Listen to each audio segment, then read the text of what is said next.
MM corner को subscribe करें और सुने एक दिल दहला देने वाली हॉरर स्टोरी। साथ ही में बेल आइकॉन प्रेस करना ना भूलें। यह हादसा उस समय का है जब मेरे दादाजी का देहांत हुआ था और वो उस समय यूपी के बुदाऊ में थे। मुझे उनका शोक संदेश बुदाऊ से 35 किमी दूर उनके गांव में देने जाना था। मैंने गांव जाकर उनकी पैतृक परिवार को शोक संदेश पहुंचाया और फिर गांव से बाहर आकर बस स्टॉप पर खड़ी डीडीशा हो गया। उस समय वहां कोई भी गाड़ी नहीं थी। उस समय सर्दियां चल रही थीं और मुझे बड्ढे जोरों की ठंड लग रही थी। तभी मैंने थोड़ी दूर पर एक चाय स्टॉल वाले को देखा और उसके पास गया और उनसे गाड़ी के बारे में पूछा।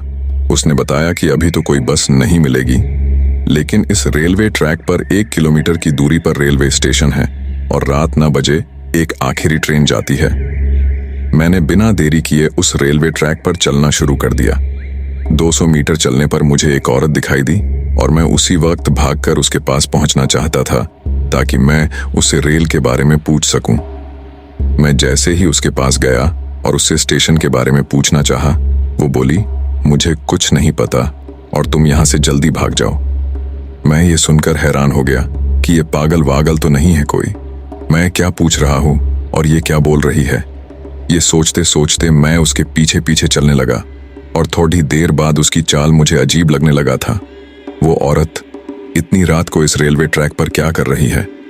मैं अपने मोबाइल का टॉर्च जलाकर उस औरत को देखना चाहता था।